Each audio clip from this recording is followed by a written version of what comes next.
Salve, salve, nação rubro-negra, muito bom dia, sejam todos muito bem-vindos ao canal Marquinhos Fla Assunção. Nós estamos chegando agora na manhã dessa quinta-feira para trazer todas as informações e também repercutir todas as principais notícias do rubro-negro mais querido do Brasil e do mundo, o Clube de Regatas do Flamengo. Inicialmente, eu pediria a você, rubro-negro, que ainda não é inscrito aqui no nosso canal, que se inscreva, pois a sua inscrição é muito importante para o crescimento do trabalho, que também você deixe o like sinaliza para a plataforma que você gosta dos conteúdos e que também você compartilhe esses mesmos conteúdos nas suas redes sociais para que mais rubro-negros possam estar se juntando aqui conosco. E por fim, que você ative o sininho das notificações para que o YouTube possa notificá-los de tudo que tiver acontecendo de novidade no canal Marquinhos Fla Assunção. Dito isso, vamos às notícias do Mengão, porque aqui não tem enrolação.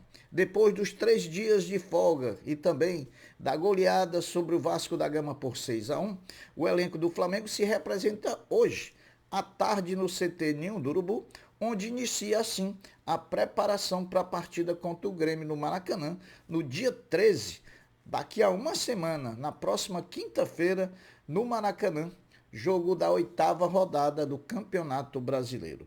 O Flamengo continua tentando, junto à Associação Uruguaia de Futebol, a liberação dos jogadores da seleção uruguaia pertencentes ao Flamengo, Arrascaeta, Varela, Dela Cruz e Matias Vinha para a partida diante do Grêmio.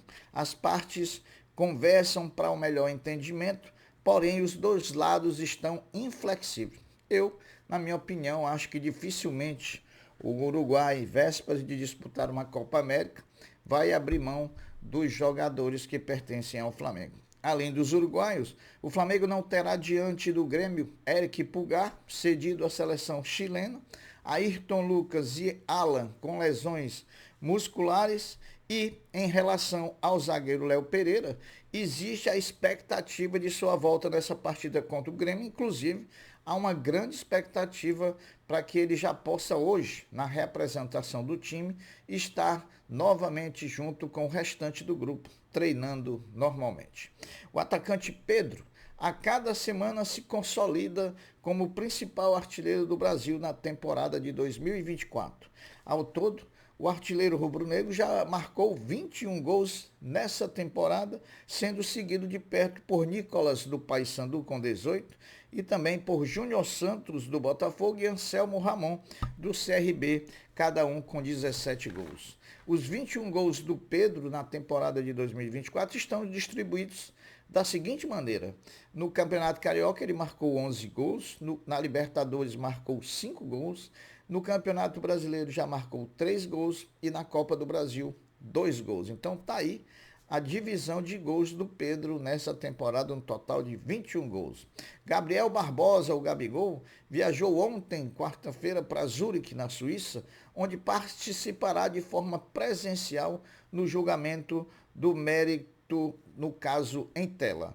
Uma das pessoas que servirá de testemunha e que também está viajando para a Suíça para depor de forma presencial é o gerente de saúde e alto rendimento do Flamengo, Dr. Márcio Tanuri. Só há 2 caminhos para o julgamento lá na Corte Arbitral do Esporte. Gabigol pode ser absolvido ou cumprir a pena até abril de 2025, mantendo-se a condenação estipulada pelo Tribunal de Justiça Antidopagem aqui do Brasil, que aplicou 2 anos de suspensão. A pena, em hipótese alguma, vou deixar bem claro aqui, a pena do Gabigol, em hipótese alguma, ela pode aumentar dos 2 anos que ele já tem. Não pode. Quem estiver falando que pode aumentar, está enganado, porque ou ele é absolvido, ou a pena é mantida. É assim que vai funcionar. O governo do estado do Rio de Janeiro, meus amigos, homologou o consórcio Fla-Flu como vencedores do processo licitatório do Maracanã em concessão de 20 anos. Provavelmente, os vencedores e novos concessionários do Maracanã serão chamados a assinar o contrato na próxima semana.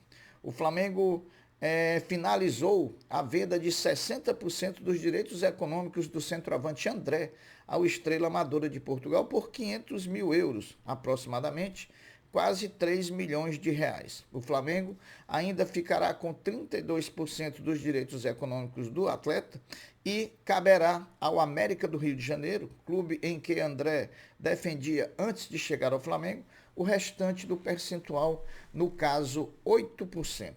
Outro que a qualquer momento pode ter a saída oficializada é o volante Daniel Cabral, para o Estrela Amadora também, que acabou de contratar o André, né? O Flamengo vai liberar o atleta sem nenhuma compensação financeira, ficando ainda com 50% dos direitos econômicos do atleta. E aqui a gente deseja boa sorte aos garotos rubro-negros, tanto o André como também ao Daniel Cabral, que eles sejam felizes nessa nova empreitada deles. Ainda sobre a homologação de Flamengo e Fluminense como novos concessionários do Maracanã, os dois clubes têm 60 dias para criar uma SPE. E o que é uma SPE, Marquinhos? Uma SPE é uma sociedade de propósito específico e ela vai servir para gerir em conjunto com Flamengo e Fluminense o estádio do Maracanã por esse período de 20 anos, né? Uma das cláusulas econômicas do consórcio Fla-Flu prevê que a participação econômica do Flamengo, como líder do consórcio, para quem não conhece esse tipo de formação de consórcio, quando você forma um consórcio, você tem que destacar uma empresa líder. Nesse caso do consórcio Fla-Flu, a empresa líder é o Flamengo, porque ele vai deter 65% do percentual dessa sociedade. O Fluminense fica aí com o restante, 35%. Essa divisão significa o seguinte: a linha de receita, lucros, perdas, direitos e obrigações do consórcio serão calculadas de acordo com a proporção de sua participação. Ou seja, o Flamengo participa com 65% e o Fluminense com 35%. Isso só em casos não sendo específicos do próprio consorciado. Por exemplo, se o Flamengo aluga o Maracanã para um show, 65% da receita tirada os custos vão para o Flamengo, 35% para o Fluminense. Em caso de show, em caso de aluguel do Maracanã para fazer um concurso público, por exemplo, tudo isso eles ganham, assim como também se o prejuízo vai ser dividido de forma igualitária. Mas isso não se atém aos jogos específicos. Nos jogos específicos, cada clube lida com seu prejuízo ou com seu lucro. Se der lucro, se der lucro no jogo do Flamengo, é do Flamengo. Se der lucro no jogo do Fluminense, é do Fluminense, e assim vice-versa. Assim como também os créditos advindos do Match Day, que são os restaurantes, são a venda de bebidas, tudo, a venda de camarotes, tudo isso é relativo a qualquer um dos dois clubes, né? Eles não dividem despesa, lucro, nem custo de jogos de cada um. Luiz Flávio de Oliveira, irmão do ex-árbitro Paulo César de Oliveira, será o árbitro da partida entre Flamengo e Grêmio no dia 13 de junho no Maracanã, pela 8ª rodada do Brasileiro.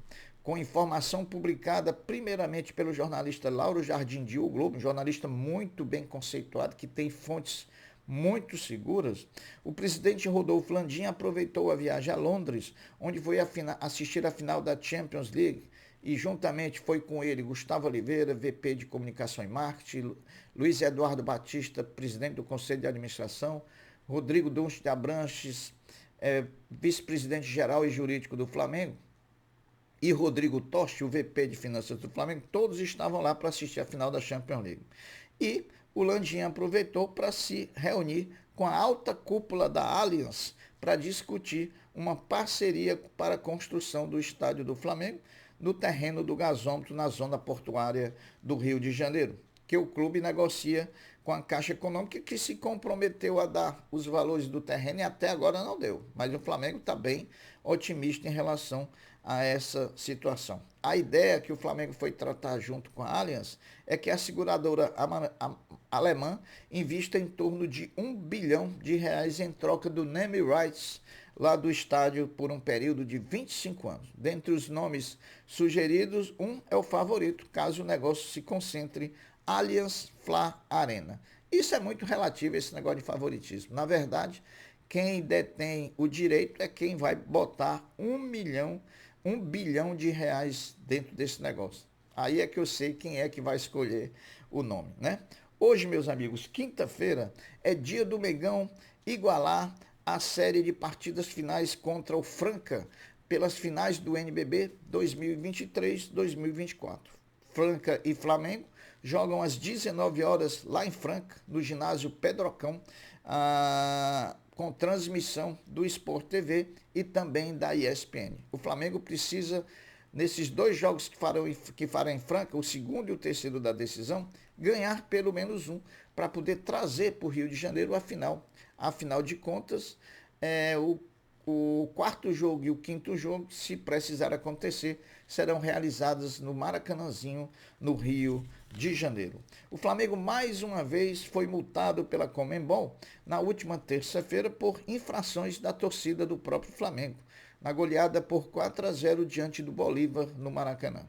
O clube foi denunciado no artigo 12.2 do Código Disciplinar da Confederação, que fala em acender sinalizadores, fogos de artifício ou qualquer outro tipo de objeto pirotécnico e que terá que pagar US$ 10 mil, cerca de 52 mil reais, pelo estouro de 34 bombas no setor norte do estádio. Por conta disso, o Flamengo também foi advertido pela Conmebol pela reincidência da ação. Não é a primeira vez nessa temporada que o Flamengo é punido, multado pela Conmebol por conta de sinalizadores e uso de bombas, né? Então, e agora o Flamengo, depois dessa advertência, ele corre o risco de ter uma punição mais pesada se por acaso acontecer novamente. E a gente sabe que vai acontecer, porque a torcida sabe que o Flamengo vai ser punido e mesmo assim consegue entrar com esses sinalizadores e com essas bombas. O Flamengo dá mais um passo para a sua internacionalização da marca Flamengo.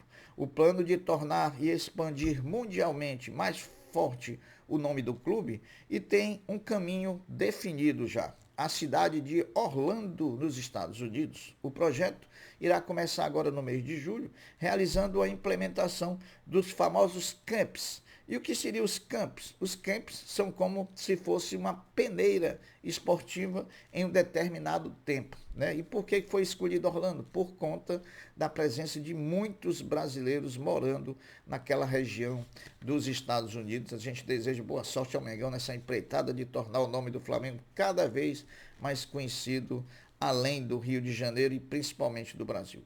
João Gomes, nosso cria da base rubro-negra, um dos destaques da Premier League, atuando pelo Wolverhampton da Inglaterra, teve por parte do time inglês o valor do passe estipulado em 50 milhões de libras esterlinas, aproximadamente 339 milhões de reais, caso alguém lá da Premier League se interesse pelo concurso do jogador. O Flamengo detém ainda 10% de uma venda futura de João Gomes, o que equivaleria a 34 milhões de reais, e o Flamengo também teria direito a 4% do mecanismo de solidariedade por ser um clube formador, que daria mais 14 milhões. Se por acaso o Wolverhampton consiga vender o João Gomes por 50 milhões de libras esterlinas, o Flamengo abocanharia aí perto de 50 milhões de reais, é muita grana, né, pessoal? Sábado na Gávea, 10 horas da manhã, o Flamengo vai enfrentar o Vasco pela primeira partida, o jogo de ida da final da Copa Rio Sub-17, partida que marcará a estreia de Felipe Luiz como técnico do Flamengo, disputando uma final dirigindo as cores rubro-negras. A Flá TV mostra esse jogo ao vivo, sábado, 10 da manhã. Depois de muito tempo, sem jogar no Brasileiro, o Flamengo Futebol Feminino entra em campo amanhã, no estádio Luso Brasileiro, às 9h30 da noite, contra o Grêmio, né? Partida válida pelo Campeonato Brasileiro, em que o Flamengo se encontra nesse momento na 6ª colocação. O Sport TV transmite a partida. Meus amigos, essas foram as notícias do Flamengo. Eu vou ficando por aqui, deixando um até breve, um até logo, dizendo fiquem todos com Deus, porque eu sempre estou com ele. Saudações rubro-negras. Fui!